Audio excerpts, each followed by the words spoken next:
نہایت ہی واجب الاحترام دوستوں، بزرگوں، عزیزوں،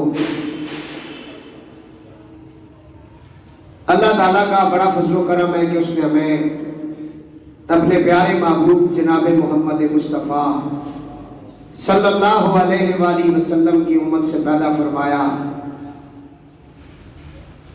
اور کچھ دیر کے لیے اپنے اس پاک گھر میں بیٹھنے کی توفیق عطا فرمائی۔ دعا ہے اللہ تعالیٰ حق کہنے کی، حق سننے کی، اس پہ عمل کرنے کی توفیق عطا فرمائے۔ ہمارے آج کے موضوع کا نام ہے ایصال ثواب۔ بڑا اہم موضوع ہے، اس لیے جن حضرات میں قرآن و حدیث کی روشنی میں اس موضوع کے متعلق کچھ جاننا ہے، سمجھنا ہے، وہ جلدی جلدی مسجد میں تشریف لے آئے۔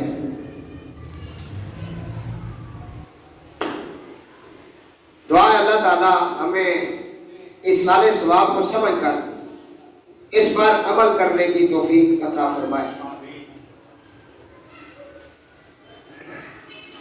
عبادت کی تین قسمیں، بدنی، مالی اور مرکب۔ بدنی جس کا تعلق بدن سے ہے، جیسے کہ تلاوت کرنا، تسبیح کرنا، دعا کرنا، استغفار کرنا، نماز پڑھنا، روزے رکھنا، اس کا تعلق آپ کے جسم کے ساتھ ہے، اسے کہتے ہیں بدنی عبادت۔ مالی عبادت جس کا تعلق مال سے ہو، جیسے زکوٰۃ دینا، صدقات کرنا، خیرات کرنا، یہ مالی عبادت ہے۔ اور مرکب ان دونوں کے مجموعے کو کہتے ہیں، جس میں بدن بھی استعمال ہوتا ہو، مال بھی استعمال ہوتا ہو۔ اس کی مثال ہے حج۔ حج کے اوپر مال بھی لگتا ہے، بدن بھی لگتا ہے۔ مال جیب سے پیسہ لگتا ہے، سفر کا زیادہ راہ، اور بدن کا کیا ہے کہ وہاں طواف کرنا، ارکان پورے کرنا، صحیح کرنا، اپنے بدن کو بھی وہاں استعمال کرنا اور مال کا بھی خرچ کرنا، اس کو کہتے ہیں مرکب۔ اہل سنت کے نزدیک یہ جو تین عبادات ہیں، مالی ہو، بدنی ہو یا مرکب، ان تینوں کے ذریعے آپ متوفی کو، جو فوت ہو چکا ہے، اسے متوفی کہتے ہیں، اس کو یا کوئی زندہ ہو اس کو آپ ثواب پہنچا سکتے ہیں۔ میں بڑے آسان طریقے کے ساتھ اس موضوع کو آج بیان کروں گا، اور میں نے بالکل شروع کر دیا ہے، اور یہ ایک ایک بندے تک اس کا میسج جانا چاہیے۔ تینوں عبادات کا ثواب مردہ اور زندہ دونوں کو پہنچایا جا سکتا ہے۔ کچھ عرصہ پہلے ایک فرقہ تھا جس کا نام تھا معتزلہ، وہ اس کو نہیں مانتے تھے۔ وہ اب موجود تو نہیں ہے فرقہ، لیکن اس کی جڑیں اور اس کا بیج جو ہے نا موجود ہے۔ کچھ لوگ اس کا انکار کرتے ہیں، وہ کہتے ہیں بس بندے کا اپنا عمل ہی اس کو کام آئے گا، دوسرے کسی بندے کا عمل اس کو کام نہیں آئے گا۔ تو اس کے لیے آج ہم نے یہ پروگرام جو ہے، اس کا ارادہ کیا ہے کہ یہ آپ کے ذہنوں میں ہم قرآن کے حوالے سے پیش کریں۔ میت کے لیے دعا اور استغفار کرنا۔ حضرت نعمان بن بشیر رضی اللہ تعالیٰ عنہ فرماتے ہیں، آقا علیہ السلام نے فرمایا الدعاء هو العبادہ۔ ابو داؤد شریف، دعا عبادت ہے، دعا عبادت ہے۔ قرآن پاک کی آیت کے اندر بھی اللہ نے فرمایا دعا عبادت ہے۔ اور حضرت انس بن مالک رضی اللہ تعالیٰ عنہ فرماتے ہیں، آقا علیہ السلام نے فرمایا الدعاء مخ العبادہ، دعا عبادت کا مغز ہے، دعا عبادت کا مغز ہے۔ یہ دو حدیثیں اب آپ نے ذہن میں رکھنی ہے کہ دعا کرنا کوئی عام چیز نہیں ہے۔ دعا نہ رسم ہے نہ رواج ہے، جو اکثر لوگ کہتے ہیں کہ رسم رواج، رسم رواج نہیں ہے، دعا خود عبادت ہے، دعا خود، یہ بس ذہن میں آپ نے بنانا ہے کہ آپ کو سمجھ آ جائے۔ جو لوگ کہتے ہیں جی رسم چلم، رسم کل، یہ غلط ہے۔ رسم تو ہے ہی نہیں نا. رسم تو تب ہونا کہ ہم نے خود بنائی ہو یا ہم نے کسی سے لی ہو. ہم جو کام کرنے جا رہے ہیں کیونکہ ہمارا مقصد ہے دعا، تو دعا خود عبادت ہے. قرآن کے حوالے سے، حدیث کے حوالے سے دعا عبادت ہے. اب آؤ اللہ تعالیٰ اس کے بارے میں کیا ارشاد فرماتا ہے. اللہ تعالیٰ فرماتا ہے والذین جاؤوا من بعدہم یقولون ربنا اغفر لنا وَلِإِخْوَانِنَا الَّذِينَ سَبَقُونَا بِالْإِيمَانِ. اور وہ جو بعد میں آئے عرض کرنے لگے اے اللہ ہماری بخشش فرما. یقولون ربنا اغفر لنا، کہنے لگے اے اللہ ہماری بخشش فرما.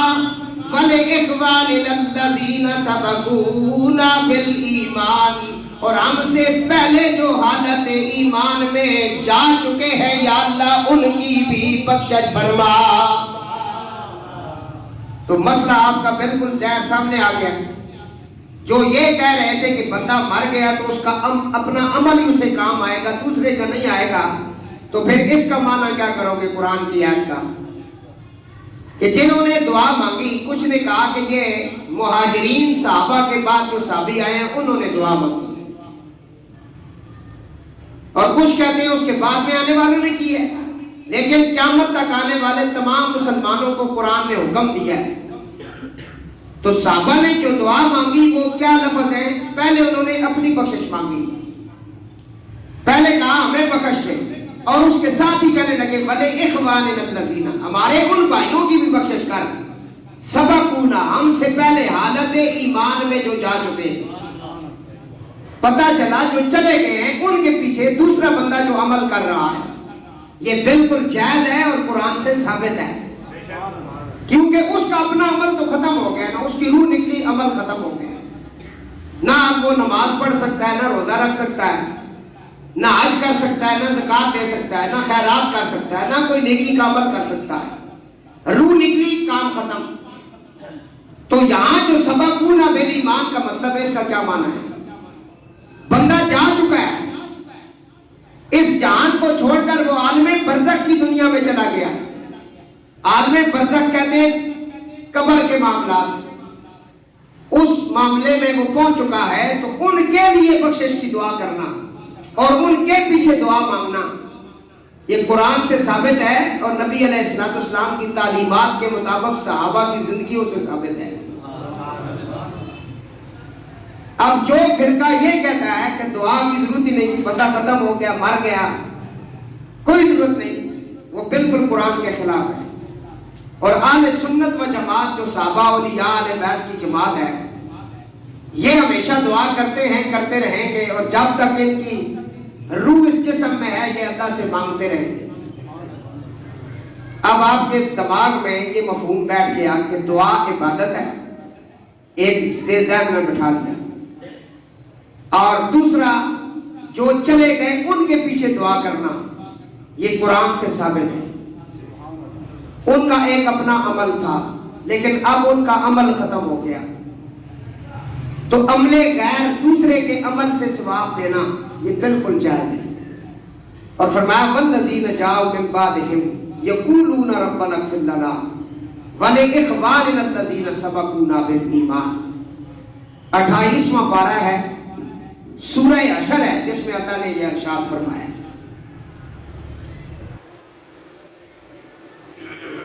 امام جلال الدین سیوطی رحمۃ اللہ تعالیٰ نے فرماتے ہیں، اور اس امر پر بہت سے علماء نے اجماع نقل کیا ہے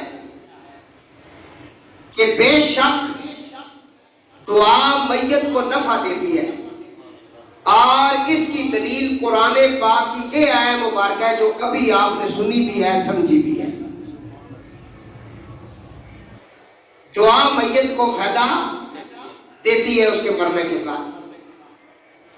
شرح الصدور کے اندر علامہ جلال الدین سیوطی فرماتے ہیں حضرت ابراہیم علیہ السلام نے بھی دعا مانگی کیونکہ وہ جد الانبیاء ہیں. حضرت اسحاق علیہ السلام کی طرف سے وہ بنی اسرائیل کی بھی جد ہے، اور حضرت اسماعیل علیہ السلام کی طرف سے وہ نبی پاک صلی اللہ علیہ وآلہ وسلم کے بھی جد اعلیٰ ہیں۔ انہوں نے دعا مانگی۔ اگر جانے والوں کے پیچھے دعا کا فائدہ نہ ہوتا تو پیغمبر یہ دعا نہ کرتے۔ پہلی دعا جو میں نے سنائی ہے وہ بھی قرآن کے اندر ہے، 28واں پارہ ہے، سورہ حشر ہے۔ اب جو دعا میں سنانے جا رہا ہوں یہ سورہ ابراہیم کے اندر ہے اور حضرت ابراہیم کی دعا ہے۔ حضرت سیدنا ابراہیم علیہ السلام نے اللہ کی بارگاہ میں ہاتھ پھیلائے، عرض گزار ہوئے۔ حضرت سیدنا ابراہیم علیہ السلام نے اللہ کی بارگاہ میں التجا کی، رب جعلنی مقیم الصلاۃ ومن ذریتی ربنا وتقبل دعا۔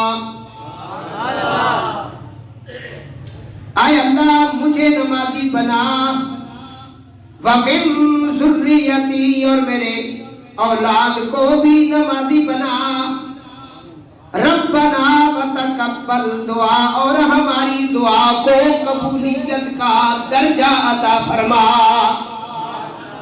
صرف اپنے لیے نہیں، یہ پیغمبر دعا مانگ رہا ہے۔ آج ہم اپنی حالتیں دیکھ رہے ہیں، ہم اپنی جوان اولاد کو نماز کا کہنے سے کرتے ہیں، ایسے کچھ کہا تو یہ کچھ کر جائے گا، بس اب ڈرتے ہیں، ہم انہیں تلقین نہیں کر سکتے، یہ حالت بن گئی ہماری۔ اور دعوے ہمیں محبت کے بڑے جی محبان اہل بیت ہیں اور محبان رسول ہیں، یہ بالکل جھوٹ ہے۔ ہم کوئی بھی محب نہیں ہے، کوئی بھی ہم عاشق رسول نہیں ہے، بالکل جھوٹ ہے بھائی، کیونکہ یہ متضاد ہے۔ عاشقان اہل بیت بننے کے لیے اہل بیت کے رستے پہ آنا پڑتا ہے۔ اگر تم بی بی پاک کا نام لیتے ہو اور سر جھکا لیتے ہو اور تمہاری آنکھوں میں آنسو آ جاتے ہیں تو کبھی بی بی کی سیرت کو بھی پڑھا؟ سیدہ کائنات سلام اللہ علیہا کا ایک بال مبارک دوپٹے سے پیر رہ گیا تو سورج نہیں چڑھا۔ پردے کا یہ عالم ہے اور تمہاری مائیں بہنیں بیٹیاں دوپٹہ تو دور کی بات ہے، گھر میں دوپٹہ اتار کر آٹا گوندتی ہیں،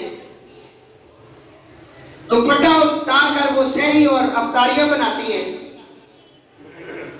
تو بتاؤ تم نے کون سا نبی پاک علیہ السلام کے طریقہ کار کے مطابق اپنا گھر رکھا ہوا ہے اور تم عاشق رسول بنے ہوئے ہو؟ جن کے چہرے کو کبھی کسی غیر نے نہیں دیکھا، وہ چہرہ آج غیر مرموں کے سامنے ہے۔ میں آج یہ صبح بزرگ کا قول بھی پڑھا اور سنا بھی ہے کہ ان کی بیٹی نے جب تھوڑا سا پڑھ لیا نا کالج کے اندر تو وہ کہنے لگی میں میڈیکل کی طرف جانا چاہتی ہوں، یہ نصیحت آموز گفتگو ہو رہی ہے۔ تو باپ نے کہا ٹھیک ہے آپ چلی جائیں، پڑھیں آپ آگے نکلیں۔ وہ واپس آئی پہلے دن تو کہنے لگی بابا آپ مجھے اجازت دیں میں برقع اتار دوں، کیونکہ وہاں میں جس کلاس میں پڑھ رہی ہوں نا میڈیکل کی جو اسٹوڈنٹ ہیں ان میں صرف برقعے والی ہم 2-3 لڑکیاں ہیں، ان ساری نے ہمارے ساتھ مذاق کی ہے، آپ مجھے حکم دیں میں برقع پہن کر نہ جاؤں۔ اب باپ سے اور تو کچھ نہیں ہو سکا، اس نے اپنی پگڑی اتاری اور بیٹی کے پاؤں کے آگے رکھ دی، فرمایا بیٹا یہ میری عزت کا تاج ہے، یہ تیرے قدموں میں رکھتا ہوں، تیری مرضی ہے اسے رونتی ہے یا اسے سر پہ رکھتی ہے، مرضی تیری ہے، اور میری غیرت کا جنازہ نکالنا ہے تو نکال دے۔ رو پڑا اور پھر اوپر دیکھا، کہا مولا میں نے انہیں حرام تو نہیں کھلایا تھا، انہیں کس کی نظر لگ گئی؟ کیونکہ پردے کے اوپر قرآن کی آیات موجود ہے، ہمیں کسی کے فلسفے کی ضرورت ہی نہیں ہے بھائی، ہمارے پاس قرآن تو موجود ہے، اللہ کی لاریب کتاب موجود ہے، ہمیں کیا ضرورت ہے کسی قادیانی کو، یہودی کو، ہندو کو یا کسی گورے کو یا گوری کو پڑھنے کی ہمیں کیا ضرورت ہے؟ ہمارے پاس قرآن موجود ہے، ہمارے پاس نبی پاک کی 11 بیویاں ان کے حالات زندگی موجود ہیں، سرکار کی بیٹیوں کے حالات زندگی موجود ہیں، ہمیں کیا ضرورت ہے کسی کو پڑھنے؟ تو بیٹی بھی غیرت مند تھی، وہ رو پڑی، اور باپ کے ساتھ چمٹ گئی. کہا بابا جو آپ کہیں گے میں وہ کروں گی، پردے میں رہ کر بھی کچھ ہو سکتا ہے، ایسی بات نہیں ہے.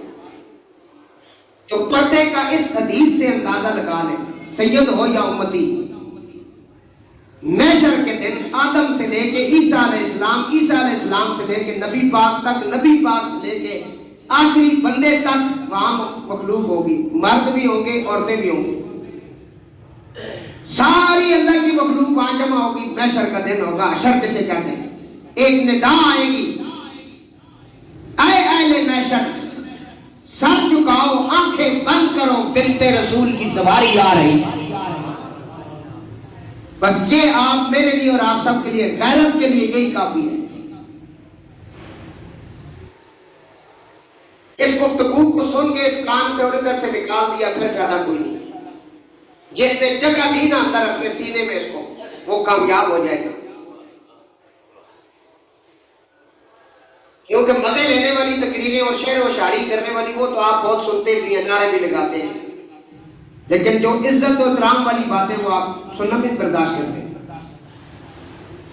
سیدہ کائنات سلام اللہ علیہ کے پردے کا یہ مقام ہے کہ محشر کے دن بھی کہا جائے گا کہ کسی کا سر اوپر نہ ہو، آنکھیں کھلی ہوئی نہ ہو. اب آپ اس بات سے آگے اندازہ لگا لیں. شاید میری بات جھوٹی ہو سکتی ہے، آپ کی بات جھوٹی ہو سکتی ہے، ٹیچر کی جھوٹی ہو سکتی ہے، لیکن قرآن تو جھوٹا نہیں ہے. اس کے تو پہلے صفحے پہ لکھا ہے ذالک الکتاب لا ریب فیہ، یہ وہ کتاب ہے جس میں شاکی نہیں پائی. تو دعا مانگنے والا پیغمبر ہے، اور پیغمبر بھی وہ ہے جو جد الانبیاء ہے، تمام نبیوں کی جد ہے، جس پر درود ہم پڑھتے ہیں نماز کے اندر. کما صلیت علی ابراہیم وعلی، حضرت ابراہیم علیہ السلام دعا مانگتے ہیں، ان کی دعا کو آج بطور تحفہ لے جاؤ اپنے گھروں میں.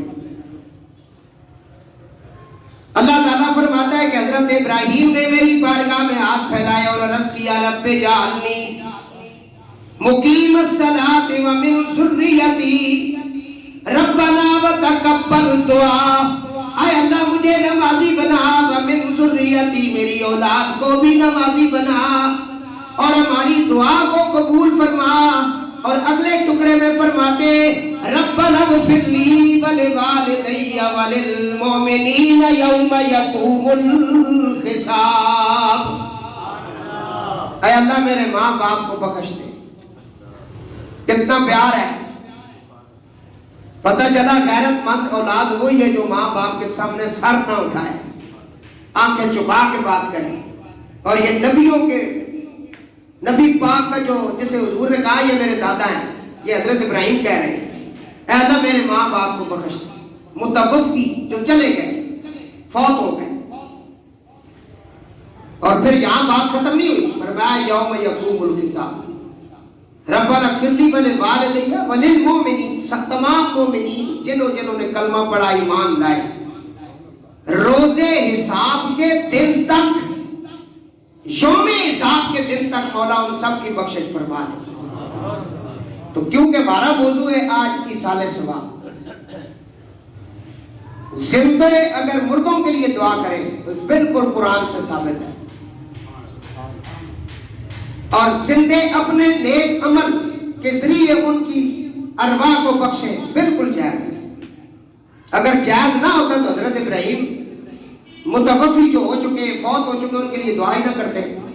کہتے ٹھیک ہے جی ختم ہو گئے، بس ان کا اپنا عمل تھا، اب وہ اس کی جزا ملتی یا سزا ملتی یہ ان کا اپنا معاملہ ہے. لیکن ابراہیم علیہ السلام نے دعا مانگی ہے، دعا کو اللہ نے قبول کیا، پھر اللہ نے قرآن کا حصہ بنایا. تو پتہ چلا اہل سنت جو دعا کرنے والے یہ بالکل قرآن کے عین مطابق زندگی گزار رہے ہیں. پہلے تو دعا سے منع کیا جاتا تھا نا، اب جنازے سے منع کیا جاتا ہے. ایسی مطلب فرقے پیدا ہو چکے ہیں، آ چکے ہیں، منع کرتے ہیں، کہتے ہیں جنازہ ہے ہی نہیں. ہم کہتے تھے جنازے کے بعد بھی ایک مرتبہ الحمد شریف 3 دفعہ کل پڑھ لیں، کیونکہ 3 دفعہ کل پڑھنے سے ایک قرآن پاک کا ثواب ملتا ہے. تو 500 بندہ جنازے میں، 1000 ہے، 2000 ہے، 100 بندہ ہے، سارے مل کے پڑھیں اور اضافہ ہوگا، جتنا گول ڈالیں گے اتنا میٹھا ہوگا. ہم تو مطلب میں نیکی کی دعوت دیتے ہیں. اور کچھ پارے مسلمان نہیں دعا نہ کرنا شرک ہے، یہ بدعت. پہلے ان سے پوچھو بدعت کی تعریف کیا ہے. شرک کیسے کہتے ہیں؟ نبی پاک فرما گئے میری امت میں شرک نہیں ہوگا. کچھ سنا ہے آپ نے؟ میرے امتی شرک نہیں کریں گے. حضور فرما گئے. ہمیں تو حضور پہ یقین ہے، مولوی پہ نہیں ہے. آپ میں سے کچھ مشرک ہے، آپ شرک کرتے ہیں تو بولے نا اللہ کے ساتھ کسی کو شریک ٹھہراتے ہو. میں تو اللہ کو وحدہ لا شریک مانتا ہوں. اللہ ایک ہے، اس کی ذات میں، اس کی صفات میں کوئی بھی شامل حال نہیں ہے. ہمارا ایمان ہے. تو پھر ہم مشرک کیسے ہوئے؟ مطلب یہ فتویٰ کام لگتا ہے نا، یہ شرک کیا ہے. جو یہ بات کر رہے ہیں اسے کان سے پکڑو، پوچھو شرک کی تعریف کیا ہے. شرک کا یہی مطلب ہے نا اللہ کے ساتھ کسی کو شریک ٹھہرانا، اس کے مقابلے میں کھڑا کرنا. ہم تو نبی کو، علی کو، ولی کو اللہ کی مخلوق سمجھتے ہیں. اللہ تو خالق ہے، اس کی ذات میں صفات میں کوئی شامل حال نہیں. اور اللہ کے علاوہ کسی کے لیے جبین سائی کرنا، سجدہ کرنا یہ جائز ہی نہیں. ہم نے کب کہا ہے؟ دوسرا لفظ زیادہ استعمال ہوتا ہے بدعت ہے. بدعت کا کیا معنی ہے؟ بدعت کا معنی ہے جو کام حضور نے نہیں کیا بعد میں کوئی کرے اس کو بدعت کہتے ہیں. کیا کہتے ہیں؟ جو کام حضور نے نہیں کیا بعد میں اگر کوئی کرے تو اس کو کیا کہتے ہیں؟ لیکن اب سمجھنے کی ضرورت ہے کہ بدعت کی دو قسمیں ہیں عام لوگوں کو سمجھانے کے لیے. ایک ہے بدعت سیاح اور ایک ہے بدعت حسن. وحید قادری صاحب آگے جگہ دے. اصل میں موضوع بہت پیارا ہے نا، آپ کی توجہ کی بڑی ضرورت ہے. بدعت، بری بدعت، اچھی بدعت. میں مانا کر دیتا ہوں، سیاح بری بدعت، حسن اچھی بدعت. وہ اس کی مثالیں ساری حدیث میں قرآن میں موجود میں پیش کرتا ہوں. یہ جو قرآن اس وقت آپ کے پاس الماری میں موجود ہے، جس کے اوپر زیر زبر لگی ہوئی ہے، یہ حضور کے دور میں نہیں تھا. تو کیوں آپ زبر زیر پڑھ رہے ہیں؟ پیش یہ کیوں پڑھ رہے ہیں آپ؟ یا تو یہ بھی بدعت، جب حضور کے دور میں تھا یہ تو بدعت ہی ہوا نا. تو یہ زبریں زیریں مولا علی سرکار نے لگوائی ہیں. بولو نا، اور بولو بھائی. یہ ایک غلط فہمی ہے، لوگ کہتے ہیں حجاج بن یوسف نے لگوائی. وہ تو بہت ظالم انسان تھا، وہ تو گستاخ اہل بیت تھا، اس نے تو کچھ ایسا کام نیک نہیں کیا. یہ مولا علی سرکار نے لگوائی.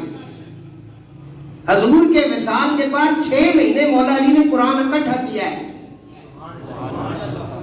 تو قرآن کتابی شکل میں نہیں تھا، تو یہ کتابی شکل میں رکھنا یہ بھی بدعت ہے. قرآن تو لکھا ہوا تھا پتھروں کے اوپر، سلوں کے اوپر، حرم کے چمڑے کے اوپر، ان چیزوں پہ قرآن لکھا ہوا تھا. تو اس کو اکٹھا کر کے کتابی شکل میں لانا، ترتیب دینا، صورتوں کے حساب سے بتانا، یہ پہلا پارہ ہے، دوسرا ہے، تیسرا، یہ تو سارا بعد میں ہوا ہے. اگر ساری بدعتیں ٹھیک نہیں ہیں تو پھر یہ قرآن تم نے کیوں رکھا ہوا ہے؟ مسئلہ سمجھ آ گیا؟ پہلی مثال میں نے دی، یہ پہلی بدعت. نبی علیہ السلام کے دور میں جمعے کی صرف ایک اذان ہوتی تھی. اب کتنی ہوتی ہیں؟ 2. بولو. یہ کس نے شروع کروائی ہے؟ حضرت عثمان غنی رضی اللہ تعالیٰ شروع کرائی ہے. تو یہ بھی بدعت ہے، لیکن بدعت اچھی ہے. اسی طرح اب مثالیں دینا اگر شروع کر دو نا، نماز تراویح 20 رکعت پڑھی جاتی ہے. نبی پاک نے 3 دن نماز تراویح پڑھی، اس کے بعد آپ نے نہیں پڑھی. صحابہ باہر کھڑے رہے، صبح آپ سحری کے وقت بہ رہے، کہا کیوں کھڑے ہو؟ کہا نماز پڑھنے آئے. آپ کا انتظار کر رہے. حضور نے فرمایا میں اس لیے باہر نہیں آیا ہوں کہیں یہ نماز تمہارے اوپر فرض نہ ہو جائے. اس کے بعد حضور نے جماعت بھی نہیں کرائی، پڑھی بھی نہیں ہے. پھر حضرت ابوبکر صدیق کا دور ہے 10 سال یا 10.5 سال، انہوں نے بھی نہ پڑھی ہے نہ پڑھوائی ہے. یہ تو حضرت عمر رضی اللہ تعالیٰ نے شروع کیا. اگر ساری بدعتیں بری ہیں تو پھر تم نماز تراویح کیوں پڑھتے ہو؟ اور آسان اس کا جواب یہ ہے، جو حجتیں کرتے ہیں نا حضور کے بارے میں، ان کے لیے آسان جواب ہے. بدعت کہتے ہیں جو حضور کے دور میں نہیں تھا، بعد میں ہوا. ان سے کہو حضرت صاحب آپ موجود تھے حضور کے دور میں؟ پتہ چلا آپ سب سے بڑے بدعتی ہیں، آپ خود بدعتی ہیں، کیونکہ آپ 1500 سال بعد اب آپ کی شکل نظر آئی ہے. اس لیے اہل سنت و جماعت جس کا حدیث سے، صحابہ کی زندگی سے ثبوت ملتا ہے، یہ قرآن کے اوپر ہے، یہ حدیث کے مطابق ہے. باقی جو فرقے واریت اب آپ کے سامنے آ رہی ہے، دن بدن جھوٹے نبی پیدا ہو رہے ہیں جی. آج کل پرسوں سال کا بعد میں بھی ایک پیدا ہوا ہے، یہ آ رہے ہیں. اس کے لیے بھی وہ آیت جو میں نے بتائی ہے زبانی یاد کرو. اللہ فرماتا ہے ما کان محمد ابا احد من رجالکم ولکن رسول اللہ وخاتم النبیین. سبحان اللہ. یہ آیت آپ یاد کر لیں تاکہ آپ ان قادیانیوں کا منہ موڑ سکیں. تو دوستو میرے موضوع کا نام ہے ایصال ثواب کرنا. اللہ فرماتا ہے والذین جاءوا من بعدہم یقولون ربنا اغفر لنا ولاخواننا الذین سبقونا بالایمان. وہ بعد میں آنے والے کہنے لگے اے اللہ ہماری بخشش فرما اور ہمارے ان بھائیوں کی بھی بخشش فرما جو ہم سے پہلے حالت ایمان میں جا چکے ہیں. پتہ چلا جو چلا گیا اس کے پیچھے بھی دعا کرنا قرآن سے ثابت ہے. اور ہم نے ابتدا میں بتا دیا دعا عبادت ہے اور دعا عبادت کا مغز ہے، یہ ہم نے آپ کو بتا دیا. تو ہم کوئی ایسا کام کرتے ہی نہیں ہیں، ہم تو قرآن سے سارا ثابت کر کے دے رہے ہیں. اور حضرت ابراہیم علیہ السلام نے بھی جانے والوں کے پیچھے دعا مانگی. ماں باپ چلے گئے، بڑا عظیم رشتہ ہے. اللہ فرماتا ہے اتنا عظیم رشتہ ہے وَقَضَىٰ رَبُّكَ أَلَّا تَعْبُدُوا إِلَّا إِيَّاهُ وَبِالْوَالِدَيْنِ إِحْسَانًا. اللہ اللہ. اور اللہ تعالیٰ کی پرستش اور پوجا کے بعد نبی پاک علیہ السلام کی رسالت کا اقرار کرنے کے بعد سب سے بڑا حق اگر حضرت انسان پر کسی کا ہے تو اس کے ماں باپ کا ہے. وَبِالْوَالِدَيْنِ إِحْسَانًا. اور وہ اپنی محبت کے بازو پھیلا لے اپنے ماں باپ کے لیے. کبھی ان کے ہاتھ چومے، کبھی پاؤں چومے، کبھی دعا لے.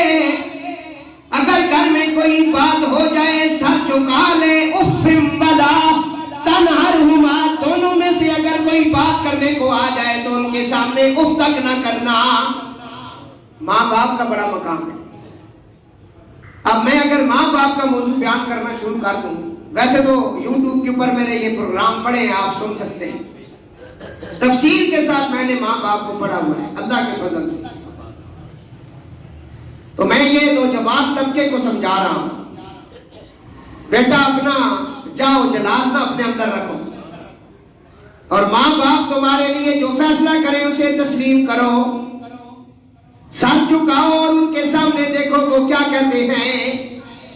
تم نے تو 15 سے 16 سال نہیں تو 20 سال نہیں 25 سال کی عمر تک تھوڑا بہت دیکھا ہے، لیکن جن کی 50 سال عمریں ہو گئی، 60 سال ہو گئے، 70-80 سال ہو گئے پاپڑ بیلتے ہوئے، انہیں دیکھو کہ انہوں نے زندگی کیسے گزاری اور کیا کیا وہ تمہیں بتا رہے ہیں. اور اپنے بزرگوں کے پاس بیٹھا کر ان سے کچھ سیکھا کر ان کی نصیحت پکڑا کر. یہ ہے اللہ والوں کا ذکر. تو دوستو درود پاک پڑھو ذرا. تو یہ آپ کو پتہ چل گیا کہ جانے والے کے پیچھے دعا کرنا.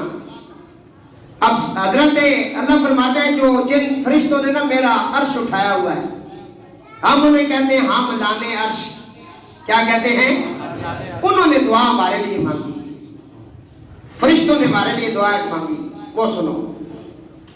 اللہ فرماتے ہیں، اللہ تعالیٰ فرماتا ہے کہ فرشتے جو عرش اٹھانے والے ہیں وہ ہر وقت میری تسبیح پڑھتے رہتے ہیں، سبحان اللہ و بحمدہ ہر وقت پڑھتے رہتے ہیں، اور ساتھ ساتھ عرض کرتے ہیں وَيَسْتَغْفِرُونَ لِلَّذِينَ آمَنُوا، مومنوں کے لیے دعا کرتے ہیں اور کہتے ہیں یا اللہ مومنوں کی توبہ قبول کر، مومنوں کو بخش دے مولا، جو مومن ہے چاہے وہ زندہ ہے یا مردہ ہے ان کی بخشش فرما. ہم تو حضرت ابراہیم کی دعا میں بھی آ گئے، ہم حضرت نبی پاک علیہ السلام کی دعا میں بھی آ گئے، ہم تو اللہ کے معصوم فرشتوں کی دعاؤں میں بھی آ چکے ہیں بحمدی تعالیٰ کے ہم مومن ہیں. ہاں اگر کوئی کہتا ہے نا کہ دعا فائدہ نہیں دیتی، وہ بھی تھوڑا بہت ٹھیک کہتا ہے، اس کا جواب بھی دے دیتا ہوں. کیونکہ دعا فائدہ دیتی ہے مومن کو، جس کے اندر ایمان کی سم لگی ہو اس تک تو دعا والا میسج پہنچ بھی جاتا ہے اور اسے ثواب بھی مل جاتا ہے. لیکن جس کے پاس یہ ایمان والا سوچ ہی نہیں ہے اور اس کے پاس یہ سم ہی نہیں ہے تو اس کے پاس میسج کیسے آئے گا؟ بالکل آپ صحیح کہہ رہے ہیں. دعا گستاخ رسول کو فائدہ، گستاخ صحابہ کو فائدہ، گستاخ اہل بیت کو فائدہ، ہندوؤں کو فائدہ، عیسائیوں کو فائدہ، یہودیوں کو فائدہ نہیں دیتی. دعا بس اسے فائدہ دیتی ہے جو نبی پاک علیہ السلام پر دل و جان سے قربان ہوا ہے. اس لیے اعلیٰ حضرت بھی فرماتے ہیں بخدا خدا کا یہی ہے در، نہیں اور کوئی مفر مکر، جو وہاں سے ہو یہی آ کے ہو، جو یہاں نہیں تو وہاں نہیں. اللہ اللہ. تو میرے دوستو دعا فائدہ دیتی ہے لیکن بشرطے کہ بندہ ایمان والا ہو، کیونکہ صحابہ نے دعا مانگتے ہوئے ایمان کی شرط لگائی، سبقونا بالایمان. حضرت ابراہیم نے دعا کرتے ہوئے بھی کہا وَلِلْمُؤْمِنِينَ يَوْمَ يَقُومُ الْحِسَابُ، مومنوں کا ذکر ہے، ایمان والوں کا. حضرت عبداللہ ابن عباس فرماتے ہیں مَنْ مَيَّتُ فِي الْقَبْرِ إِلَّا كَالْغَرِيقِ الْمُتَخَفِّصِ يَنْتَظِرُ دعوتاً. سنیں، فرماتے ہیں مردے کی حالت قبر میں ڈوبتے ہوئے فریاد کرنے والے کی طرح ہوتی ہے. جب بندہ قبر میں ہوتا ہے اس کی حالت اس طرح ہوتی ہے جب کوئی ڈوبنے والا پانی میں ڈوب رہا ہوتا ہے اور فریاد کرتا ہے مجھے بچا لو، مجھے بچا لو، مجھے بچا لو. اور اس کے قریب سے نا اگر تنکا بھی گزرے نا تو اس کو پکڑتا ہے کہ کہیں یہ تنکا مجھے بچا لے. تو وہ ڈوبنے والے کی طرح اس کی کیفیت ہوتی ہے مردے کی. تو وہ انتظار کرتا ہے کس کی؟ من آبن او امن او اخن او صدیق. وہ اپنے باپ کی دعا کی انتظار کرتا ہے، پھر وہ اپنے ماں کی دعا کی انتظار، او اخن اپنے بھائی کی دعا کا انتظار کرتا ہے، او صدیق اور اپنے اچھے دوست جو مشکل کے وقت میں کام آنے والا اس کی دعا کی انتظار کرتا ہے. یہ تحفے آج لے جاؤ، تقریر ریکارڈ ہو رہی ہے. نوجوان ساتھیوں سے کہہ رہا ہوں 2 نمبر پروفیسر جو ہیں، 2 نمبر ٹیچر جو ہیں اسکولوں میں، ان کی باتوں میں نہ آئے. انہوں نے دین نہیں پڑھا ہوا، ان کو پتہ ہی نہیں دین کیا ہے. یہ پینٹ شرٹ لا کے ہمیں دین نہیں سکھا سکتے. پہلے یہ اپنا حلیہ اسلام کی طرح بنائیں. عالم دین کے سامنے 1 سیکنڈ کے لیے یہ نہیں بیٹھ سکتے. سمجھ آئی ہے؟ جنہوں نے غوطہ لگایا ہے نا قرآن کے اندر وہ بتا سکتے ہیں. یہ بہت سارے سوالات نا کالجیوں نے میرے دماغ میں ڈالے. ٹیچر کہتا ہے، ٹیچر کہتا ہے. ٹیچر کون ہوتا ہے تمہیں کہنے والا؟ اسے کہو تم فزکس پڑھاؤ، کیمسٹری پڑھاؤ، میتھ پڑھاؤ جو تمہیں آتی ہے. تم قرآن نہیں پڑھا سکتے کیونکہ تم نے شروع سے بےایمانی سیکھی ہے اور بےایمانی پہ عمل کر رہا ہے. تو تھوڑا سا قرآن سیکھ لے کہ تمہیں پتہ لگے قرآن کیا کہتا ہے. یہ اوپر لڑکے شور کر رہے ہیں، ان کو خاموش کراؤ. درود پاک پڑھے، باواز بلند پڑھو. جی افضال احمد صاحب آگے آئے. علماء کرام کا حق ہے آگے بیٹھے، آپ حافظ قرآن بھی ہیں۔ ایک جنگ کے اندر نا بہت سارے حافظ شہید ہوئے، جب قبریں لگائی گئی تو حضور نے فرمایا پہلے حفاظ کرام کو اس کے اندر داخل کرو، جس کو زیادہ قرآن زیادہ یاد تھا، سنیں حدیث، آپ تو نہیں عزت دیتے نا، ادھر سنیں، نبی علیہ السلام فرمایا جس کو زیادہ قرآن یاد ہے نا اس کو پہلے دفناؤ، جس کو کم ہے پھر اس کو، پھر جس کو نہیں یاد ہے ان کو اس کے ساتھ کرو کہ ان کی وجہ سے ان کی بھی بخشش ہو جائے۔ علماء آئیں تو ان کو عزت دیا کرو، کھڑے ہو جایا کرو، کیونکہ اس کے سینے میں قرآن ہے، اس کے سینے میں قرآن ہے۔ میں نے بزرگان دین کے بارے میں پڑھا ہے، وہ کھڑے ہو جاتے تھے تو پوچھا گیا حضرت آپ اتنے بڑے مقام پر فیاض ہے تو بیٹا آپ کا بیٹے کے لیے کیوں کھڑے ہو گئے؟ فرمایا بیٹے کے لیے نہیں کھڑا ہوا، اس کے سینے میں اللہ نے قرآن کی دولت رکھی ہے اس لیے کھڑا ہو گیا۔ عزت دیں گے نا تو عزت ملے گی۔ اپنے علماء کی، حفاظ کرام کی قدر کریں، اور جنہوں نے قرآن حفظ کر لیا ہے نا آپ وہ بھی قرآن کی طرف توجہ کریں۔ بات سمجھ آئیے؟ تو عرض کر رہا ہوں کتنے لوگ تعلیم حاصل کرتے ہیں، کروڑوں کھربوں روپے لگا رہے ہیں اپنی تعلیم پر، ڈگریاں لے رہے ہیں، کسی کے پاؤں کے نیچے فرشتے پر رکھنے نہیں آتے۔ حضور نے کہا جو قرآن پڑھنے گھر سے نکلتا ہے، دین سیکھنے کے لیے نکلتا ہے، فرشتے معصوم آ جاتے ہیں اپنے پر بچھا دیتے ہیں، راستے میں مر جائے تو شہید ہوتا ہے، راستے میں مر جائے شہید ہوتا ہے۔ یہ عزتیں، یہ مقام، یہ پروٹوکول، یہ سب حضور کے دین کی وجہ سے ہے۔ اور اس لیے نیازی صاحب کہتے ہیں چونکہ ٹھنڈی ہواؤں کے آنے لگے، لوگ آنکھوں پہ اپنی بٹھانے لگے۔ شاید میری گل کسی نے دل چ بہ جائے، چونکہ ٹھنڈی ہواؤں کے آنے لگے، لوگ آنکھوں پہ اپنی بٹھانے لگے۔ میری جس دن سے اے تاجدار حرم، دوستوں سے تیرے دوستی ہو گئی۔ تو میرے دوستو عرض کر رہا تھا، میت جب قبر میں ہوتا ہے تو اس کی کیفیت ایسے ہوتی ہے کہ وہ پانی میں ڈوب رہا ہے، تو اس وقت وہ انتظار کرتا ہے کس کی، من آب او ام او اخ او صدیق، کہ اس کا باپ، اس کا بھائی، اس کی ماں، اس کا دوست اس کے لیے دعا کرے، کیونکہ وہاں دعا کے ذریعے ہی وہ کنارے پہ پہنچ سکتا ہے، ورنہ بہت مشکل ہے۔ تو وہ ان کی انتظار میں ہوتا ہے، تو فرمایا پھر اس کے لیے جب دعا ہوتی ہے نا، فَإِذَا الْحَقِيقَةُ كَانَ أَحَبَّ إِلَيْهِ مِنَ الدُّنْيَا وَمَا فِيهَا۔ ہائے ہائے، فرمایا انتظار کرتا ہے جب ان میں سے کوئی اس کو دعا پہنچائے یا اس کے لیے دعا کرے تو اس وقت وہ دعا اتنی محبوب ہوتی ہے اس کے سامنے کہ دنیا اور دنیا کے اندر جو کچھ ہے وہ کہتا ہے یہ سارا لے لو، دعا مجھے دے دو۔ وہ وقت آئے گا سب میں، ٹھیک ہے؟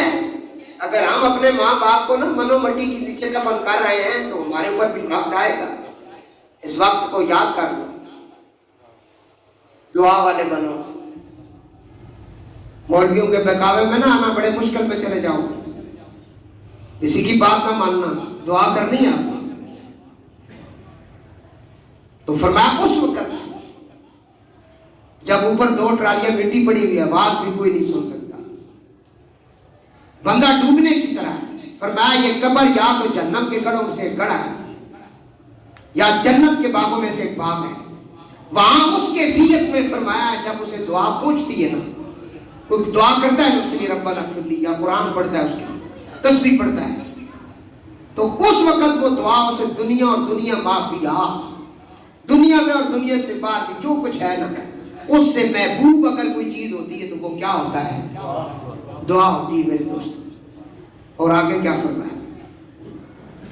محبوب تر ہوتی، بے شک اللہ تعالیٰ اہل زمین، ٹھیک ہے، ان اللہ تعالیٰ لا يدخل الى اہل القبور من دعاء اہل الارض امثال الجبال، بے شک اللہ تعالیٰ اہل زمین کی دعا سے اہل قبور کو پہاڑوں کی مثل اجر اور رحمت عطا فرماتا ہے۔ دیکھنے میں تمہاری دعا بس اتنی سی ہوتی ہے، ادھر ہاتھ اٹھایا ادھر ختم ہو گیا، 3 دفعہ کل پڑا 1 منٹ نہیں لگا، لیکن ادھر جو اجر پہنچا ہے نا وہ پہاڑوں سے زیادہ ہوتا ہے، پہاڑوں سے زیادہ ہوتا ہے جو اجر ادھر پہنچ گیا ہے۔ ادھر میری طرف دیکھو، چھوڑ دو اس کو، مجھے دیکھو، میں قرآن پڑھ رہا ہوں، یہ کاغذ اٹھاؤ، میرے کول بیٹھے ہو نا، میرے طرف تکا کرو، توجہ میرے طرف رکھو، ایک کلاس لگی ہے، تسی سبق سن رہے ہو، سنا رہے ہو، پڑھ رہے ہو، جس میں میں حدیث پڑھا بڑے غور نال سنو، درود شریف پڑھو۔ یہ بچوں جو میں نے حدیث شاہ جی پڑھی ہے نا، یہ آپ نے اسی طرح گھر میں جا کے سنانی ہے، یہ اسی طرح آپ نے سنانا ہے۔ بندہ قبر میں اس طرح ہوتا ہے جس طرح ڈوبنے والا ہوتا ہے، تو اس وقت وہ دعا کی انتظار کرتا ہے، اپنے باپ کی، ماں کی، بھائی کی، دوست کی۔ جب دعا اسے پہنچتی، دنیا اور دنیا کے اندر جو کچھ اس سے زیادہ محبوب اسے دعا ہوتی ہے، جو دعا کرتا ہے اس کا اجر اللہ اسے پہاڑوں سے زیادہ عطا فرماتا ہے۔ میں نے دیکھے 1 منٹ میں ساری سنا دی۔ اور بے شک زندوں کا تحفہ مردوں کی طرف سے، مردوں کی طرف یہی ہے کہ ان کے لیے بخشش کی دعا مانگی ہے۔ وَإِنَّ هَدِيَةَ الْأَحْيَاءِ إِلَى الْأَمْوَاتِ الْإِسْتِغْفَارُ لَهُمْ، مردوں کے لیے سب سے اعلیٰ تحفہ یہ ہے کہ زندے ان کے لیے استغفار کریں اور دعا کریں۔ مشکات شریف صفحہ نمبر 206 کے اوپر یہ حدیث موجود ہے، تقریر ریکارڈ ہو رہی۔ یہ تقریر آپ نے آج جا کے یوٹیوب سے نکالنی، اسے سننا بھی ہے اور آگے سنانا بھی ہے، اسے پھیلانا ہے۔ یہ عام باتیں نہیں ہیں، یہ بہت دیر تک آپ کے عقیدے کی حفاظت کریں گے، کیونکہ ایسے ایسے لوگ آ چکے ہیں نا جو قرآن پڑھ پڑھ کے لوگوں کو گمراہ کر رہے ہیں۔ اللہ فرماتا ہے یُضِلُّ بِهِ کثیرا وَیَہْدِی بِهِ کثیرا، کئی قرآن پڑھ کے گمراہ ہو گئے اور کئی قرآن پڑھ کے ہدایت پا گئے۔ پڑھا قرآن تھا، ایک گمراہ ہوا ہے، دوسرے نے ہدایت پائی ہے۔ وجہ، جنہوں نے قرآن ہی صرف پڑھا ہے نا، آل کو نہیں پڑھا، وہ ہو گئے گمراہ۔ جنہوں نے آل کو بھی پکڑا ہے اور قرآن کو پکڑا ہے، وہ ہو گئے ہدایت یافتہ۔ خواجہ مہر علی شاہ فرماتے ہیں قرآن پڑھیا ہویا اس دا قبول ہے جدے سینے وچ عشق رسول ہے۔ اور کوئی سمجھ آ گئی؟ سادی زبان وچ میں دسنا پیا، سارے قرآن پڑھ لینے ٹھیک نہیں ہونے، سارے قاری اچھے نہیں ہونے، سارے ملا بھی اچھے نہیں، کیونکہ نبی پاک نہ کار جنا اجاڑا، وہ قرآن میں قاری ہیں۔ نثارے مرتضیٰ ہوں، نثارے مرتضیٰ ہوں، نثارے مرتضیٰ ہوں، کنج تن سے پیار کرتی ہوں،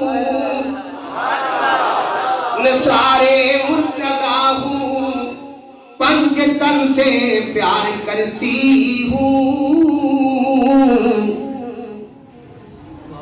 خزاں جس پہ نہ آئے اس چمن سے پیار کرتی ہوں، عقیدہ مذہب انسانیت میں کب ضروری ہے، میں بت پرست ہوں مگر بت شکن سے پیار کرتی ہوں۔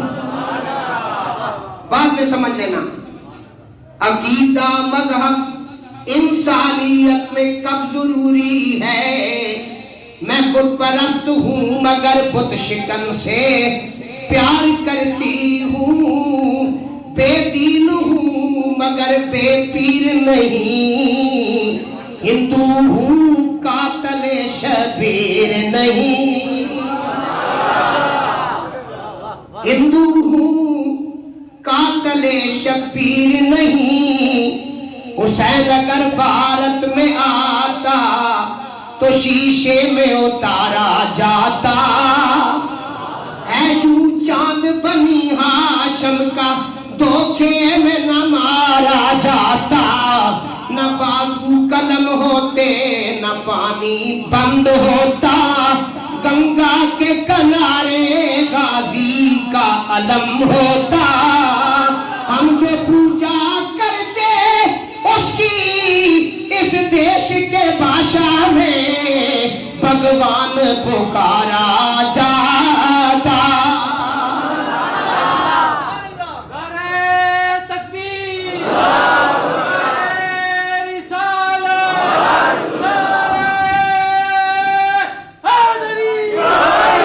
تو میری باتیں ذرا توجہ سے سنیں بھائی، سارے قرآن پڑھنے والے ٹھیک نہیں ہوتے، بات آپ یہ سمجھیں کہ ساری قرآن پڑھنے والے ٹھیک ہوتے ہیں۔ قرآن تو منافقوں نے بھی پڑھا، لیکن قرآن نے پہلے پارے کے پہلے صفحے پہ کیا آیتیں ان کی مذمت میں نازل کی ہیں۔ اللہ فرماتا ہے محبوب جنہوں نے تجھے نہیں جانا پہچانا اور تیری بارگاہ میں نہیں آئے، ختم اللہ علی قلوبہم وعلی سمعہم وعلی ابصارہم، ہم نے مورے لگا دی ان کے دلوں پر، کانوں پر، آنکھوں پر، اور ان کے لیے ہم نے دردناک عذاب تیار کیا ہے۔ وَمِنَ النَّاسِ مَن يَقُولُ آمَنَّا بِاللَّهِ وَبِالْيَوْمِ الْآخِرِ وَمَا هُم بِمُؤْمِنِينَ۔ اور لوگوں میں سے کچھ کہنے لگے ہم ایمان لائیں گے، جھوٹ بول رہے ہیں۔ تو میرے دوستو، ہمارے موضوع کا نام یہ ہے کہ بندہ جب دنیا سے چلا جاتا ہے